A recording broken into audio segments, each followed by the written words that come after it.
Monday, May 8th, 2023. Welcome back, everyone, to another episode of the Figure Four Podcast. My name is Doug. This show, we're going to be reviewing the Backlash card that happened on Saturday. It was a pretty decent card overall. Dahl and I both agreed on that. We're going to break down the matches. We're going to give maybe some possible outlook into the future, what could happen. And we're also going to discuss the new World Heavyweight Championship belt and possibly the tournament results that could happen starting tonight. Donald can't stand that belt. He made that pretty clear when he was describing the design of the new World Heavyweight Championship. But with no further ado, let's get to the show. Hope you guys enjoy. So what did you think of the show last night? Overall, I thought it was a good pay-per-view. I thought it was a good show. I mean, we're going to break down, what like the individual matches, but for what it was, I thought it was a good show. They haven't had any major pay-per-views since WrestleMania, and the next one coming up is what is it? Champions Clash, Night of Champions. Night of Champions. Yeah, I was about to call it Clash of the Champions. No, I thought it was okay. Not really any big surprises, which I wasn't anticipating. No, me neither. It kind of feels like it's kind of sitting in there as like, a filler before we get into SummerSlam. And I know we've got Night of Champions coming up and stuff like that. But I for what it was, I thought it was an okay pay-per-view. So the first one was Bianca Belair and Io Sky for the Raw Women's Championship. It was good. Like coming on the end of the match, probably the last 5 minutes. Yep. I thought were the best of the match. My own personal opinion, there's no one on the Raw side that's ready to take that belt from Bianca Belair. I can see her hanging onto that belt past SummerSlam, to be honest with you. Now, Io Sky was great, but she's a good singles wrestler too, and she proved that. She's amazing, but being teamed up, already being in a tag team, I didn't expect a title change, even with the outside interference. And Bayley wouldn't allow that anyway, because if Io Sky wound up winning that title, that would just cause friction in the faction. So I didn't expect a championship match. If anyone is going to take that belt from Bianca Belair, it's probably going to be Bayley. And I'll be honest with you, I'd rather see them keep this feud going a little bit longer, at least till SummerSlam, and then take the belt. Like, I hope they don't take the belt off her at Night of Champions, because it'll be Bayley to do it. Do it at SummerSlam, because they can really, really, really, with this 3-on-1 aspect, they can really make the fans really fucking hate Bayley and that whole faction, because I think at SummerSlam, if it happens, she will take that title off of Bianca Belair. But even when she does, it's inevitable. There's no one else really in that women's division to do it besides Bayley, I don't think. See, and I was thinking about that. Unless they break up that faction and Io Sky goes on her own, which I could see happening too. See, my take on that, first of all, the match itself, I thought it was great. Mm-hmm. They incorporated in like a little bit of high flying stuff. There was good mat wrestling, like early on.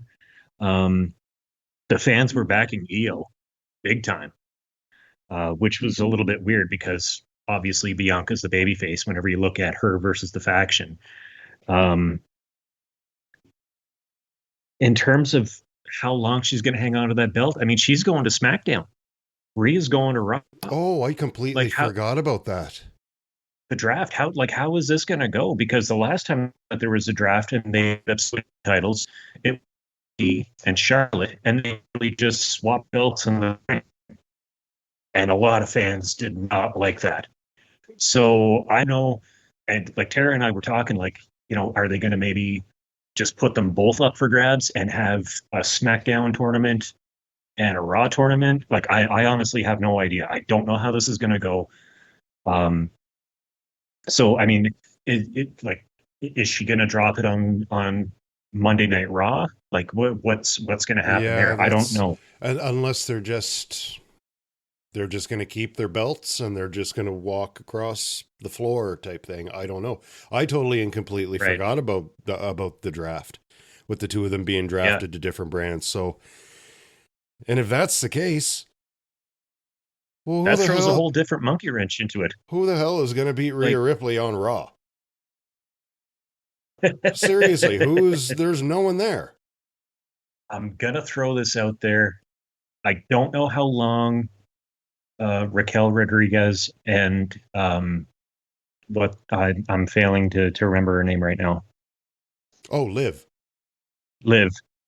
I don't know how long that they're going to hang on to the tag straps, but I can totally see Raquel and Rhea going at it for that strap. Like if they end up swapping, I can totally see Raquel doing it because she's got the size, she's got the talent. Like she's great in-ring talent.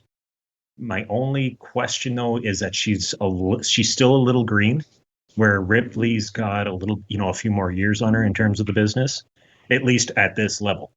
So I think it's going to be interesting how they, whatever. Is Rodriguez now? Were her and Morgan drafted to Raw, or are they staying on SmackDown? I don't remember.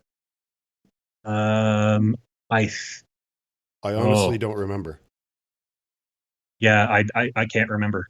I honestly can't remember. But looking at that Raw roster, like you said, I don't see anybody that's going to take that strap off of Rhea. No. Like I just don't see it. She's going to have that belt for a while.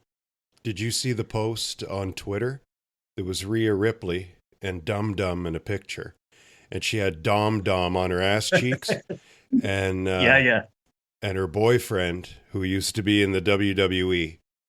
I can't remember his name, but he works in AEW. He says he had commented, Murphy.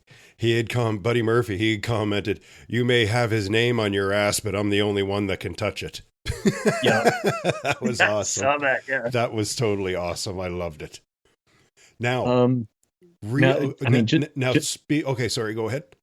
I was going to say, just to kind of wrap up the Bianca Io match, I thought Io, she's obviously not as big as Bianca, and she's the power in that match. But man, I thought she held her. I thought that she held her own. I thought Io was better than Bianca, to be honest with you. Yeah, I mean, like her overall moves, like I said, she was good mat wrestling. She can do aerial shit. One thing that I did notice, when Bianca had picked her up in a military press and Io fell on her face, I'm like, yeah, she really got hurt there. Like that looked like she did too. It looked like she got really hurt there. But I mean, I kind of didn't. I wasn't surprised with the outcome of the match. I'm like, Bianca's not dropping that belt to Io, but that match itself tells me she does not need damage control. No, she can hold her own. She can hold her own in the ring, man. I thought it was a great match. I won't be surprised if they break her up. If not, I don't think it'll be before SummerSlam. I think they'll be, just because of the way, and I think they mentioned it in the pay-per-view last night. It was like she was kind of looking at damage control, thinking, "What are you doing? I could have had the title," type thing. Yeah. So I think they might be playing on an angle there, but I can't see it happening before SummerSlam. If it does, it'll be just before SummerSlam. Now this is just I'm just snowballing, and then if by some chance, if Bayley wins the championship by then there's the next match that they can kind of go on down the road after a few return matches if Bayley wound up winning the title. But no, Io Sky, definitely, that's another one. We talk about Rhea not needing the Judgment Day. Io Sky doesn't need damage control. No, she held her own. I thought she pulled off the match pretty good. She sold when she needed to sell. Bianca really can't sell, man. That's one thing that I noticed. It's like, I liked, one thing that I liked about the matches when Io was working on Bianca's arm and that shoulder. Yeah. I was like, That's old school. Like you don't see that where your opponent is going to like target one part of your And body then isolate it. Yeah. and yeah, isolated. Like you saw the Flair was notorious for it. The Hitman was notorious for it. The list goes on and on. Like she worked on that arm. Um, I thought that was a great pitch to the fans, and Oh, the for fans sure were it buying was. right Yeah. into it. And they'd Um, appreciate it too. I mean, that's Carlos Colon's old territory. And that's what they would do. oh Like, yeah, forget the fact that it was a bloodbath most times in the middle of the ring with Carlos Colon's crew, but they did that too. They were vicious. If they yeah, like dislocate an arm, dislocate a knee, and work on it, work on it, work on it. So that was pretty cool. Yeah. yeah. No, I overall I thought that was one of the best matches of the night. Now, with when we were talking about Rhea before, Rhea and Selena Vega for the women's championship. Yep. Now, I saw the emotion on Zelina's face, and at first I was like, oh my God, are they going to put the championship on her tonight? Is that why she's overcome with emotion? And I'm like, no, that doesn't make any sense. Rhea just won Yep. that belt at WrestleMania.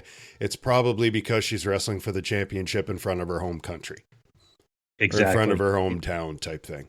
But I Yeah. knew it wasn't. I mean, she put on, in my opinion, she put on a better match against Rhea than I thought she would do. Yep. But it was inevitable. Rhea was just going to eat her for lunch.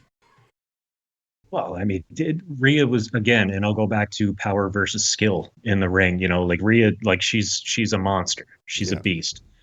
Zelina, I thought that she moved well in the ring. Um, she gave up an insane amount of size against Rhea. Huge amount. But clearly Rhea being the powerhouse. But I thought Zelina, the way that she moved in the ring, I thought that they they did a good job of keeping each other safe. They did. Um, Yeah, they did. But, and again, but I don't want to.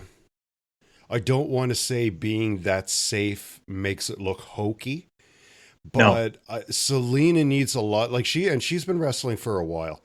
Selena's got to like polish up her wrestling a little more because she is one of the smaller competitors on the roster. yeah, And if you're yeah, going to be fighting people either your size or bigger, because no one's smaller than her, then you've got yeah, to learn to work a little stiffer and try yeah, and I don't know. It just, I'm not going to say she looks awkward in the ring. She's soft in the ring. She moves well. God damn, does she yeah. move well? But it's,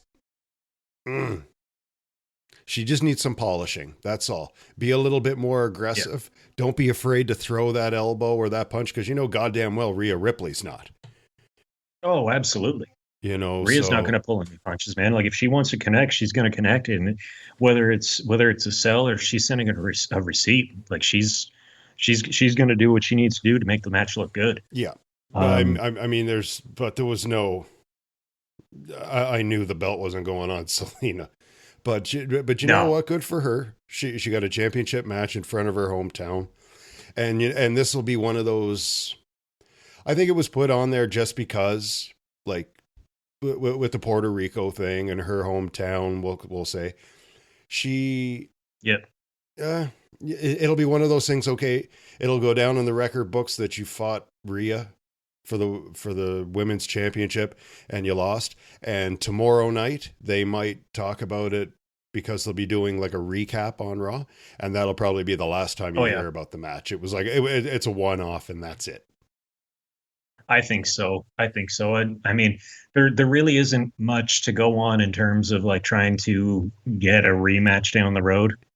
Um, unless you're looking at the Judgment Day versus the LWO as Yeah. a like faction versus faction. Mm-hmm. They'll have to incorporate her in with it like a mixed tag team or something like that. But in terms of like a one-on-one, I won't be surprised if they don't go anywhere else with it. One thing that I did like about the match, and this just speaks to Rhea's strength, when she got Selena up on her back, and it was the only thing that I can call it was almost like a reverse camel clutch. Yeah. She got Yeah. Selena up on her back and she wrapped her leg around her waist and And just leaned into it. started. And it was almost like she was folding her in half. Yeah, like a pretzel. I'm Yeah. like, sweet Jesus. You're Yep. gonna break the woman. I was watching that I with thought that was Tom, impressive. and I looked at him. I said, I can hear Jim Ross right now.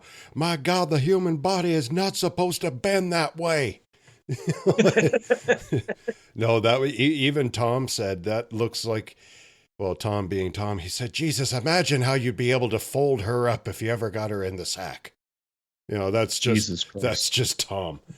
But no, that was very impressive. And you know what? She better be flexible, because I'd probably still be in bed if Rhea had put that on me. I wouldn't be getting out of Oh my bed for God. a week. No, I mean that was really impressive. Overall, thought the match was okay. Um, Rhea, not surprised with the strength and just the brutality that she brought to the match. Zelina, it was great that she got a chance to perform in front of her family. I'm pretty sure that was for the first time. They had said on the broadcast. So for her to have that little bit of emotion at the end of the match, um, almost as like to say, like this is great, thank you to the crowd and stuff like that. I thought it was a good match. Wasn't surprised that Rhea ended up winning it. She's honestly, man, I'm struggling to find anybody that's going to take that belt off of her. That's what I'm Even if saying. they do swap the Raw for the SmackDown, if they do just do a swap, unless Raquel Rodriguez goes on a solo career or they find someone else the same size as Rhea, she's going to carry that belt for I don't know how She's going long, to run the but it's going to gauntlet be a as long time. long as she wants. As long as she Yep, goddamn absolutely. wants. All right. Yep. The United States Championship. Austin Theory, Bobby Lashley, and Bronson Reed. Bronson Reed, I thought, was an absolute non-factor in this match. They should have just kept it a one-on-one with Lashley and Theory. I thought Bronson Reed, listen, down the road someday, he's a great big bugger. He's as agile as Vader ever was. And Oh yeah. someday he might be really good. This dude's not ready. I think they put him in a triple threat match just to say, ooh, look at the size of him and look at the size of Lashley, and Theory is screwed now. But I think it would have been a Yep. better match if they had just kept it Bobby Lashley and Austin Theory for the title. But that, whatever. It didn't happen. It is what it is. I think the match would have been better. I would have rated it higher if Bronson Reed hadn't been in it, because I think it took away from what Lashley and Theory could have done just on their own.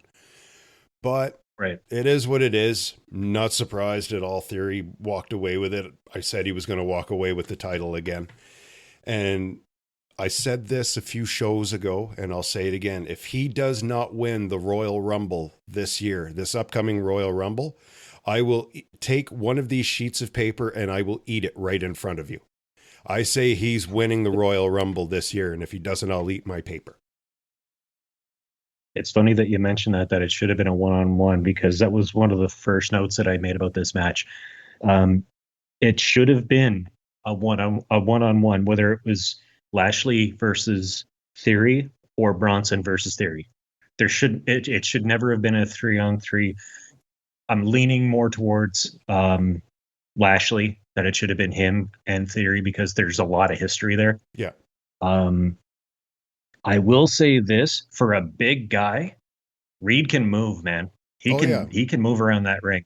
Like I said, Not taking anything away from him there. no. He moves around just the same way. Like I said, he reminds me of a Vader, but he's not ready yet, and he shouldn't. I don't know. He just shouldn't. I think he took away from the match. That's just me. Yeah. I and like the next point that I had noted down was that he just doesn't have that it factor yet. No.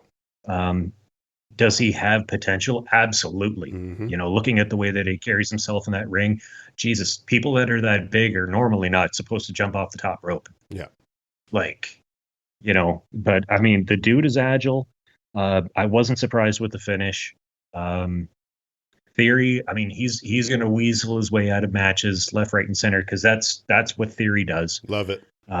Came out the victor, and I mean, people hate it, and we've talked about this before. People absolutely hate his persona, but they tune in every single week just to watch him potentially get his ass handed to him. Yes. Doesn't happen, but he's striking every chord as a heel with the fans. And you've been singing his praises, man, that he's potentially on that same road that John Cena was on. Yeah. And as much as I don't want to admit it, I think you're right. We're talking theory. I have a theory about him, and I'll get to that a little bit later on down the road. But no, this match, I mean, it was filler at best. Lashley, getting thrown out of the ring, and then Theory gets, in and gets the pin, and then runs out. I wasn't surprised with the finish, to be honest. Thought it was just meh. Yeah, pretty much. There was nothing spectacular about it. Bronson doing the backflip off the top rope and missing. Gorilla Monsoon would have said, "Oh, no water in the pool." That was that was probably the highlight of the match, aside from the ending. Like I say, when Lashley got thrown out and he jumped in and got the cover, grabbed the belt, and run like a good heel would. Right? Yeah. But I agree with you. It wasn't a great match, but it filler at best. And again, I'll keep saying it would have been better without Brunson, because them two, Lashley and Theory, would have done better on their own. I think they would have. Like I said, they got history, they've got heat, they've got beef, they've got whatever you want to call it. Bobby was the U.S. champion. He still thinks that that's his belt. Do it right and get them back in the ring one-on-one again. Okay, so I'm going to go right to it. Bad fucking Bunny and Damian Priest. Jesus Christ. This, you know what? I respect Bunny, and I've said this before. I respect him because he's rehearsing and concerts and being in the studio. He's still finding time, and you can tell it shows. He's putting in the work in the ring to train. So I got a lot of respect for that dude. And you know who I also respect? That over the last probably 2 months, I'm gaining a lot of respect for is Damian Priest. When he first went to the Judgment Day, and even before the Judgment Day, I was ready to write this guy off. I was like, this guy is going to be a mid-card wrestler at best. He just, he's trying to be something that he's not, and you could see it. But now it's over the last month, 2 months, he's getting comfortable being a heel, and he's finding in his own way, and it's just coming a lot natural. And he's not forcing anything anymore. And there's a few looks on his face. It's like, I don't know if he's been studying tapes on Kevin Nash giving pissed off looks or whatever, but a few times, like last night, I'm looking and he's got like these looks on his face, and on on television, it's Jesus. I kind of see Kevin Nash a little bit in him. So it's like he's come along, and I've got a lot of respect for him too, because he's working on his craft. But the match itself, I thought actually was pretty good.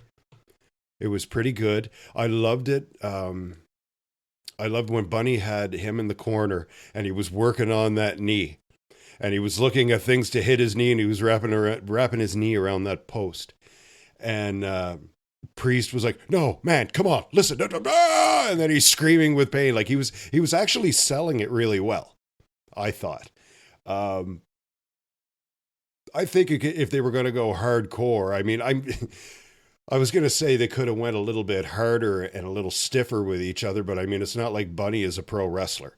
So it's not like you could just destroy him, but I thought it was good. Like it entertained me. It kept me intrigued.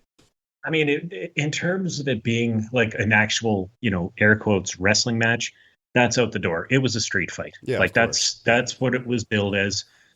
So you're gonna get your kendo sticks, you're gonna get your steel chairs, you're gonna get, Bunny used chains and stuff like that. And Tara and I talked about it last night during the show, and I watched it again today. Like some of those kendo stick shots, man. It didn't look like Bunny had to sell those very much. No, like stick. Those looked like they looked like they hurt. Like that looked painful at times. Now, also too, like at the end of the match when the LWO and all the guys came out and they're celebrating the ring, and they pan to Priest and he's outside the ring. If he wasn't seriously hurt or if something didn't go wrong, because let's face facts, and you said it yourself, Bunny's not a wrestler. Yeah. He's coming in. Maybe he doesn't know how to do a bump right, but maybe some of those chair shots that he got Priest with, maybe he really did connect, because when they panned out and they showed Priest outside the ring laying down by the barrier outside the ring, he looked like he was in some bit of concern. Yeah. So, Yeah. I mean, was there any? I haven't read anything online, I never heard but anything since, but everyone looked pretty good by the end of the match, right? So it might have been just a temporary, yeah, like, holy shit, that really hurt, or, and then just kind yeah, of walked it off type thing, but never heard that's what I'm anything. wondering. Never heard anything come out of it. No reports online or Um, anything, so the match itself as a whole, I'll be honest with you, my take. This is just my take. I thought it went on longer than what it should have. I see that, yeah. Bunny did a good job at selling at times when he needed to.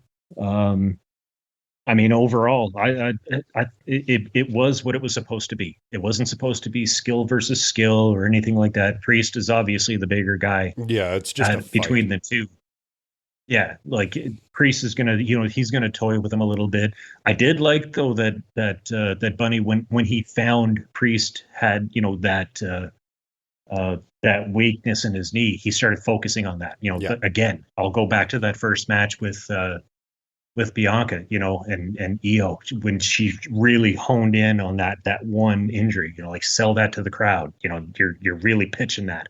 I mean, is he going to have more matches? Is he a student of the business? Who knows? I think he But will. I thought he think did he'll a pretty good. definitely be back and have a few.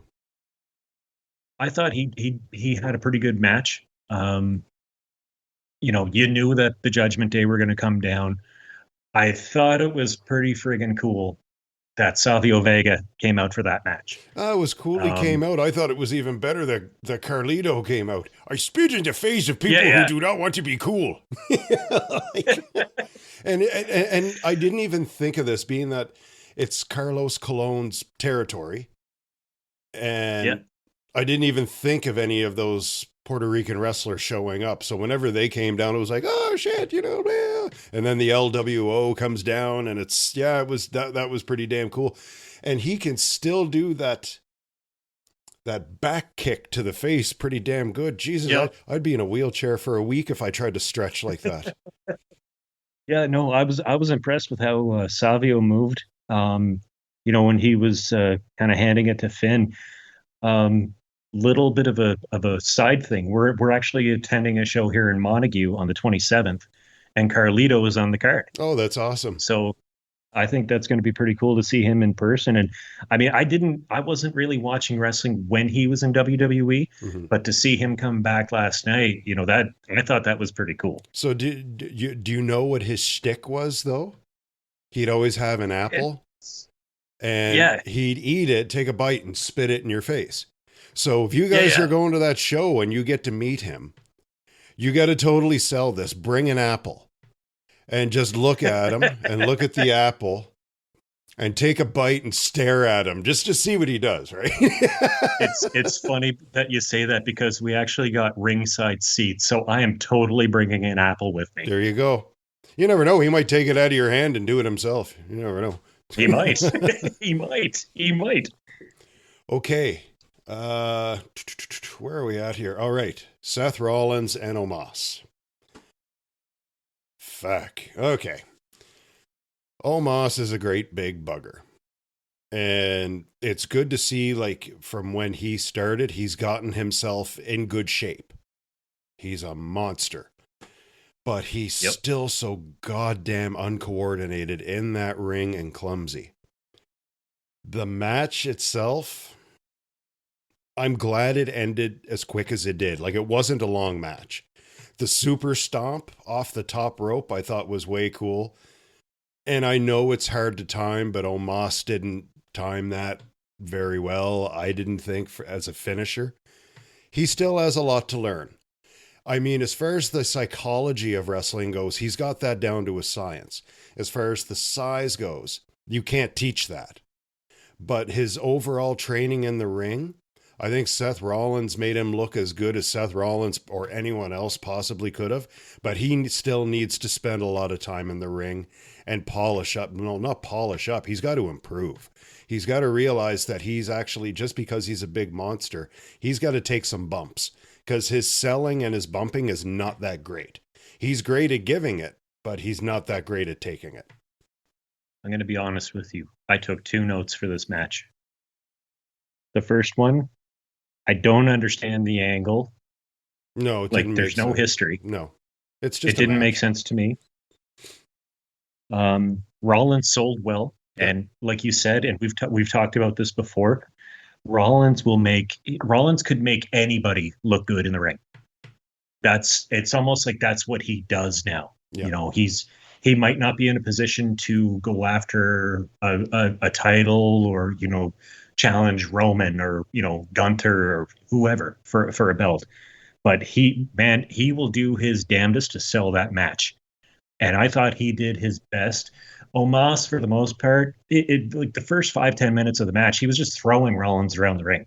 Yeah. Like that's basically what he did. And then, well, that's what he's supposed to do because he's a monster. But again, even as a monster, when you're in the ring, like it's different if he's on Monday Night Raw or if he's on SmackDown and he's fighting 2 jobbers at one time. Well, yeah, if they swing and punch, you know, you're not going to sell it because you're a monster and you're going to butt fuck the 2 of them and you're going to pin them at the same time. But when you're in there with a superstar and a high flyer like Rollins, you have to know how to sell, and he doesn't. And this is where it goes back to he needs more time in the ring learning how to sell. Even Andre could sell like a bugger. Like when Hogan would throw a punch to Andre looked like he got hit in the face with a brick. And it was realistic. Yep. This guy has no idea how to sell a move or how to take a fall or how to time something that's going to happen to him.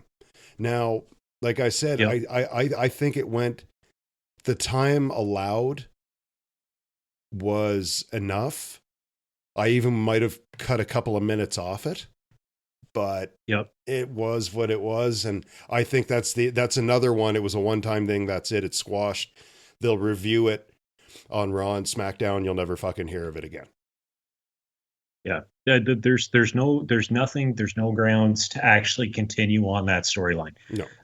When they announced that match for Backlash, I'm like, what? You know, like what angle are you going in with this? Because it doesn't make any fucking sense. It's done and it's over with. Okay, move on. I don't know what direction that they're going to go in with either character.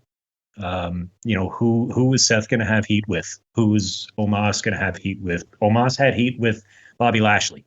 Okay, what happened with that? That was just kind of squashed. Yeah, it was here today, gone tomorrow. Yeah. So I agree with you to the point that I think Omos needs to learn, and this is a bad play on words, he needs to learn the ropes. Yes. Yeah. Before they can actually go in a definitive direction with him. Maybe become a little more agile. Someone that big, maybe they can't. I don't know. Maybe he's limited in terms of his in-ring ability. We'll see. And again, I don't know. This is where it goes back to, you can give it, that's great, and you've got guys selling for you to make it look like you're hitting them with bricks in your hand, but you're going to be taking it too. And you've got to learn to sell it, and you're not selling it. Like, just because you're 7 feet tall doesn't mean you are in style. You have to make it look like you can take a blow. Like, put him in the ring with someone that well, it's already happened, but with Strowman. Put him in the ring with Strowman. I've seen matches with him and Strowman, and Strowman is 6'8", 330, and he wasn't really selling for Strowman, and Strowman looked like he was, you know, throwing a baseball 400 yards when he was winding up to punching him. And he just needs more time. I think he will be good. His offensive game is great. Again, offense, great. The psychology of the game, the way he looks at the crowd and the way he plays to the crowd, awesome. He does it great. He's got that. It's He the works the crowd good. it's the selling, and his timing has to improve a whole lot Yeah. more before they start looking at putting any kind of title on him. He's a long ways away from actually getting a strap. Oh, I I wouldn't say that. I think the first baby face to take either the Intercontinental title or the U.S. title, he'll have it a couple of months, and next thing you know, it'll be Omos's. That's what I think. And then they're going to say, okay, here you go. Now you're a champion. Now the real work begins. That's what I think, but who knows? It could happen. I mean, and I don't want to sound like a broken record because I bring this up almost every single time that we talk about this. With Vince in the background again, Yeah. pulling the strings. He wants to push the big guys, and it's not that I have a conspiracy theory about this. Vince has always been all about the big guys, and I won't be surprised if that happens. If he does end up getting a U.S. title or an Intercontinental title, personally myself, I don't think he's ready anytime soon. Oh, he's not. Until he can clean things up. Yeah, agree. Whether it's a couple of months down the road, whatever have you. Yeah. But he definitely needs some work. We can definitely agree on that. Okay, the main event: Brock Lesnar and Cody. The match itself, I didn't know what to expect. I thought it was just going to be Brock having his way with Cody the entire time. Cody makes a little comeback and then he squashes him. I think the ending was fitting. It was nice to see some color again for a goddamn change. It's been years since we've seen blood in a match. I love the way Lesnar sold it. I couldn't tell if it was a hard way, if he really hit that turnbuckle or if he cut. But it was nice to see some color. See, what I thought, like when he first went into that turnbuckle after Cody exposed it, there wasn't any blood, and then that left glove came up, and then all of a sudden it looks like he's bleeding like a stuck pig. Well, and that's the thing. But did he bleed? His glove came up, but it was like he was just like checking, like he didn't like make any like cutting motion. That's why I was like, is that a hard way or did he juice? Like I honestly couldn't tell. But either way, it was nice. It was nice to see blood again. Like in a steel cage match for years in WWE, a cage is supposed to make you bleed when you hit steel. And It hasn't. And it's nice to see them putting a little realness back into it, if you will. The match itself it entertained me. I love the way that it ended. I also saw someone posted online after they went off the air. The crowd went absolutely crazy for Brock Lesnar, like cheering him and all that stuff. Right. And he was accepting it. He loved it. He was slamming his fists in the ring and like kind of like, yeah, I'm back type thing. And then he just got out and he walked away. But I liked it. It entertained me. It wasn't going to be a scientific match. It was just going to be a fight on both ends. It entertained me. Like this whole pay-per-view was entertaining, but it wasn't anything special. There was nothing to take away from the whole pay-per-view. It was just a pay-per-view because they have to have a pay-per-view. Now, but the main event, I liked it. But the earlier matches I found were a little bit better than the other ones. I'm going to give you a double here because I kind of jumped one with the Usos and Sami Zayn and Kevin Owens with the Stoner and Solo Sikoa. That match was very entertaining as well. I love that. I think we're finally, I think we're going to see the light at the end of the tunnel with something happen with the bloodline. With the end of that match, the way Sikoa and Jimmy are going at. Did you ever notice, like, I used to call Jimmy a little fucking chihuahua. just something like a little yappy dog that just like, "Meow, meow, meow, I'm tough, I'm tough." But then I got to like Jimmy.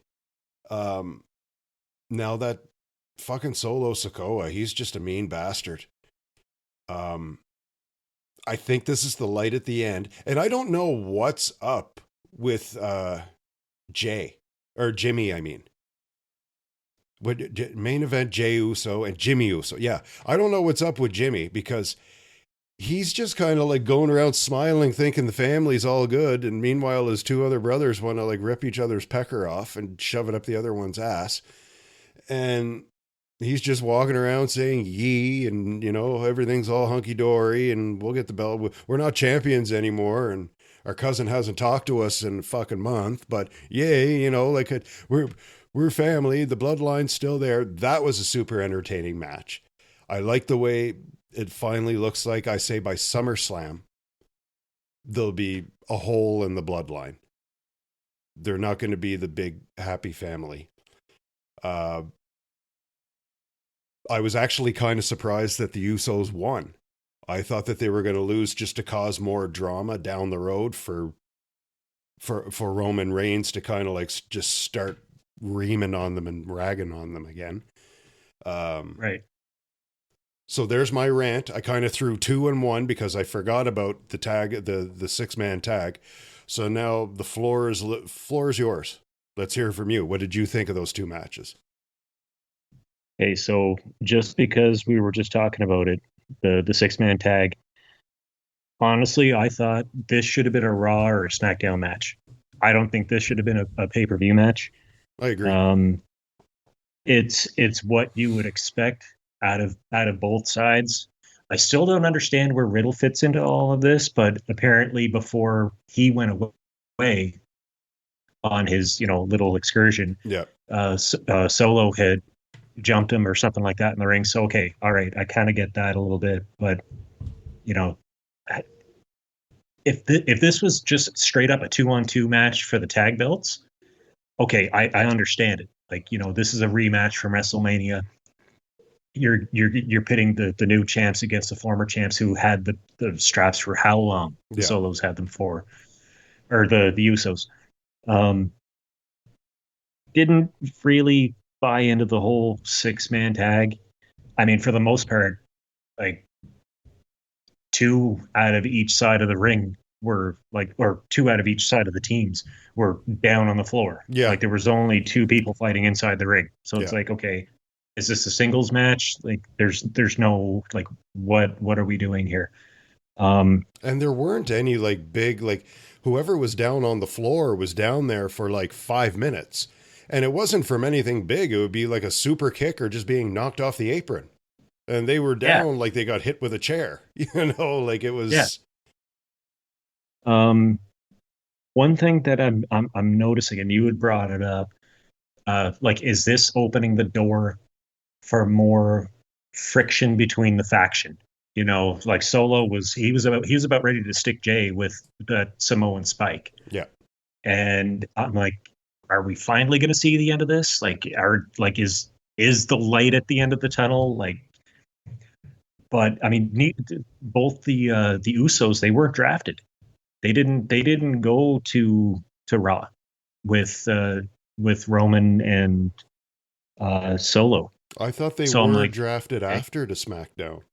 Maybe they did. I don't know. But whenever the prelim draft rounds, the first ones went, they didn't go with Roman. No, not right away. So, like you, I thought, okay, for sure, Kevin and, you know, those guys, they were going to end up winning this match, just to, you know, cause that little bit more of friction on the bloodline side.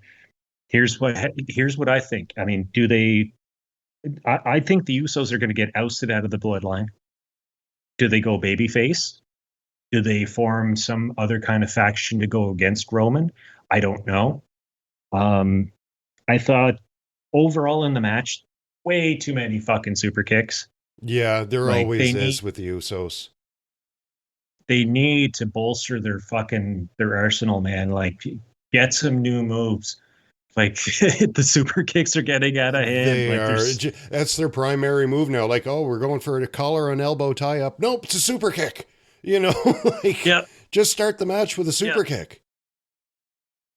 All in all, I mean, like I said, uh, reviewing this match, this should have been a Raw or SmackDown match. I don't see this as being a pay-per-view match. It turned out differently than what I thought. I will say that I thought that KO and Sammy and Stoner Boy were going to end up winning it, but you know, it's just making things weird. It's making things weird with the bloodline, and you know, the post-match celebration. Solo, he didn't really want to have anything to do with it. Jay and Jimmy, they were, we the ones putting their fingers in the air and stuff like that. Yeah, like I said, Jimmy's just walking around going yee, yee, yee. Yeah, Like everything's good. it's going to be interesting to see what's going to play out tomorrow night, on Monday night, and the upcoming SmackDown on Friday. But yeah, to me, I wasn't a fan of the match. It should have been that shouldn't have been a pay-per-view match. Brock and Cody last Monday. It's been well documented online that Cody actually caught Brock with a stiff, like he got him like with a stiff punch.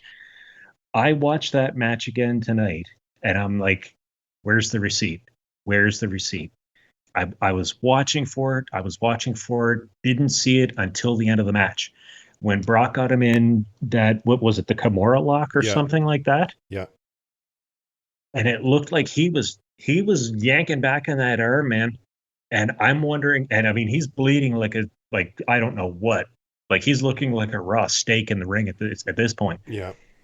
And I was wondering if the referee got word from the back saying, send this one home. Something's there's too much blood. Was Brock really sending Cody the receipt at that point? And then Cody just, basically leans forward, rolls him up. He gets a 3 count, and then, runs out of the ring. He rolls out of the ring. But I don't think Vince is going to be happy about the amount of blood that was involved in that match. Like you said, we haven't seen a colorful match in a long time. He was trying to kind of push a little bit away from that. Yeah. I don't think Vince is going to be too happy about that. Yeah, I'm the ending. The ending happened, and overall, I was okay with the match, but I found the ending was it was forced. Sudden. It was like, it was sudden, like Cody's in that arm bar sort of, it was a submission hold. And I'm just like, he's going to tap. He has to tap here. Yeah. And then all of a sudden he just basically leans forward and gets a 3 count. Yeah. Like how much of that was like I was wondering that too, but I was like, I could also see that being planned. I could see that being a Triple H call. Now, yeah. I'm also going to keep an eye out over the next few days to see if maybe I'll call Dave Meltzer and say, "Hey Meltzer, you know everything. You're the fountain of misinformation. Was that planned or what the fuck, But I'm gonna be checking the next few days online to see if there was an audible called, because right. I kind of agree with you. It was just kind of like out of the blue, but I could also see that being a Triple H call as well. Yeah. Throw a swerve in there. That was getting juicy though, man. Like when Brock when he got cut open, like it was like the floodgates just opened up, man. Yeah. It was like he got hit in the face with a Cactus Jack ball bat that was covered in, razor blades or fucking barbed wire. Yeah. Like that was a lot of blood. Yeah. And even like after the match, like the referee just kind of threw a towel to him and was like, clean your shit up. And well, they also have to sell it too, because it's Brock Lesnar. Brock Lesnar has been known to hurt a referee or two, Well, yeah, this is true. Yeah. Like, was it blading? Did he actually catch himself on the steel ring that was underneath the turnbuckle after Cody had exposed it? I don't know. I didn't see any blood, and I rewinded that a few times and played it again. When Brock hit that turnbuckle, I didn't see blood until he took his left glove down. Yeah. So, if he had something in like on the palm of that glove and he just tossed it afterwards, I don't know. And maybe he But did. I Maybe mean, if he did blade, like you said, he was pretty juicy. Maybe he bladed a little too deep. That's why they stopped. But again, it's only a blade. If he did, it's a blade job on the forehead. I mean, it's not like yeah, he cut his own jugular. Like it's. Geez, look at Austin at yeah, WrestleMania against Bret Hart. Austin bled way worse yeah. than Brock did. But Oh my again, God, yeah, we'll see. We'll see. Like I said, I'm going to check online over the next few days to see what happened because something will be out in the next few days. And if that was a quote receipt, like I'm going to take your arm and your rotator cuff with me for that stiff yeah, shot type thing. Now, yeah. That's what I thought. I mean, and like looking at Brock, if he's going to continue in WWE, and I mean he's had the same arsenal for as long as he's been in the business. Suplex City has got to go to bed, man. yeah, I was Like, just going to say that too. When I said now, that being said, I love Brock, but Suplex City has to go away. Like, 8 or 9 German suplexes, and then he hit Cody with, I don't know, maybe 4 or 5 regular suplexes. Like, dude, looking at the size that you are, you should have a lot more moves than just that. yeah. Like, come on. Even Hogan would I throw I, a I don't know. wrestler into the turnbuckle and then follow in with a clothesline right behind, like do something. Give him the big boot. I think that would be awesome. It's different. We've never seen it from Brock. Entertain me, My as they God. say. Now, I'm Absolutely. I'm gonna say this. See this? This was my format. These were the notes that I had for tonight's show. Okay, that was the pay-per-view. It's gone. Now let's get to your favorite topic: the new World Heavyweight Championship belt. I've been waiting all week to hear this. Cut loose. The tournament starts tomorrow Okay. night. So let's hear The what tournament tell me the, what you really think about this new belt. the tournament starts tomorrow night. Okay. My take is if you're going to bring back the big gold, bring back the big fucking gold. Don't slap a big WWE logo on the front of it. Mm-hmm. At best, bring back the Batista big gold. Yeah. Sure, you had the WWE scratch logo on the top of it. Okay, fine. But the meat and bones were there. This fucking atrocity. It's an abomination. Yeah. I don't like it. I've looked at it a few times and I'm like, this belt, maybe I need to see it on somebody. I don't know. Looking at it from the night that Triple H introduced that, I'm like, this is piss. So it's not, this isn't a spoiler. This isn't hidden information. They've actually announced the names of the people that are going to be in the tournament. Yeah. And I've got them here with me. So we've got Seth Rollins, we've got Cody Rhodes, Shitstain Nakamura, and that's how I refer to him as because that's what it sounds like on TV. We've got Sheamus, The Miz, who's going to take the piss. He's not winning this. No. Damian Priest, I think he's got a shot. Yep. I think he's got a legit shot. Edge, he's on the list. He's got on the way out. He's got an outside shot. Outside. Rey Mysterio, don't see it. No. Finn Balor, Nah, outside. no. AJ Styles, AJ's just coming back from injury. They're not putting a belt on him No, I right don't away. think so. Austin Theory, front runner. As much as I hate to say it because I fucking hate Theory. And Bobby Lashley. Those are the 12 that have been announced for the tournament. What I don't understand is that if this is going to be a Raw specific championship and whoever ends up winning it is going to be defending it on a weekly basis. Okay, if that's what Triple H is saying, all right, cool. We're going with it. Why are they holding some of the matches on SmackDown whenever the new SmackDown and Raw rosters take effect tomorrow? Because if they just did it on SmackDown, it would take months. It would take months to crown a new champion. They're not going to do it. They've got too many storylines on the go. They're not going to run a title around 1 or 2 full shows. They've got too many other storylines on the go. Who Now, you read off the list of those guys. Is there one name that surprises you that's not there? Drew McIntyre. That's right. I was wondering that too. I haven't heard a boo. I've heard he's sitting out his contract. I've also heard he's injured. I've heard he's just pissed off and doesn't want to come to work. I've heard 10 different stories. Now, WWE has been known to do this. Rey Mysterio, a couple of years back, was hurt. He was out almost a full year. And WWE rolled his contract over for the amount of time he was out hurt. So I don't know what's going on with McIntyre, if they're going to try to drag this out, because he was a big player for them. They're not just going to let him walk to AEW. I haven't heard that they've let him out of his contract. I haven't heard he's been released. I haven't heard a thing. They're staying tight-lipped about this.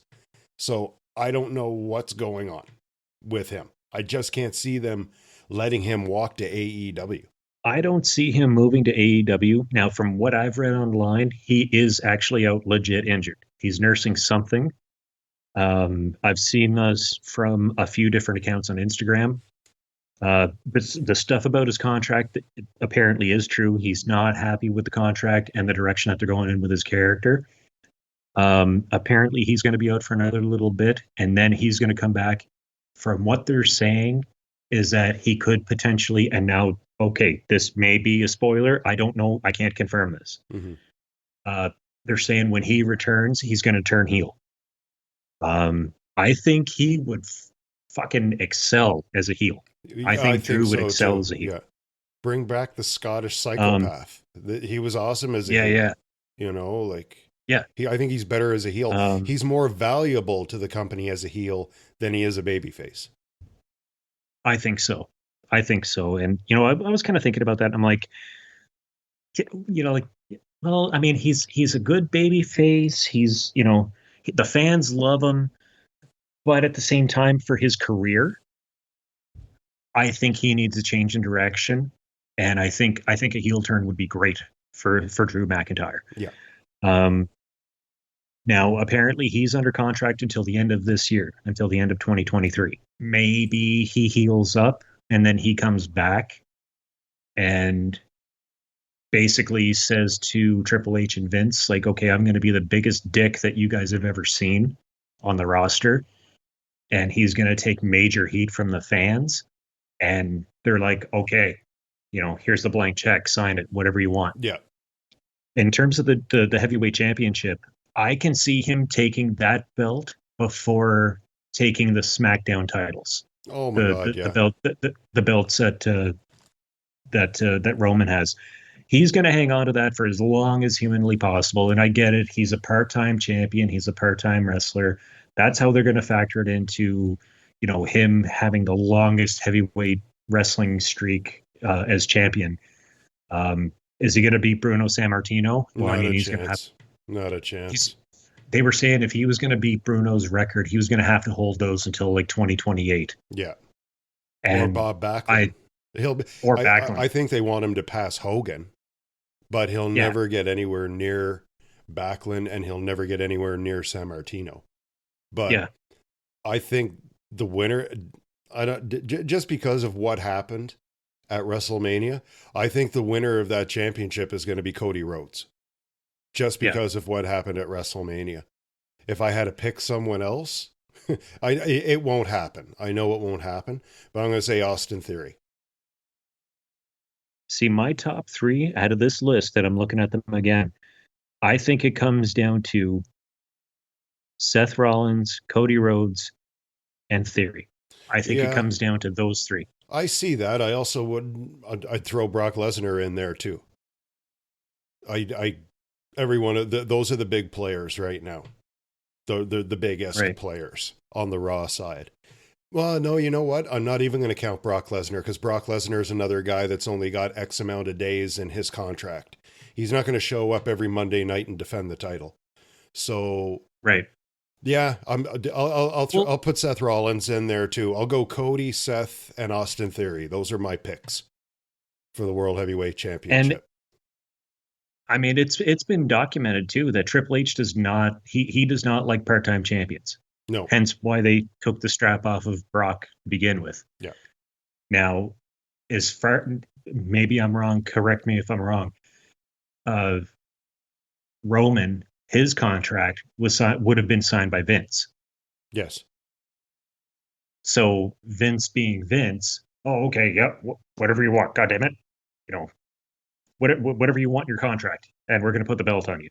Well, that doesn't have like how long he holds the championship wouldn't be in the contract. All that's going to be in his contract is the amount of money he's going to get and the amount of dates he's going to get. And if he exceeds the amount of dates that he legally has to show up for, then he's compensated X amount of dollars. But a title reign wouldn't be in there. That would be between Vince, Roman, and Creative.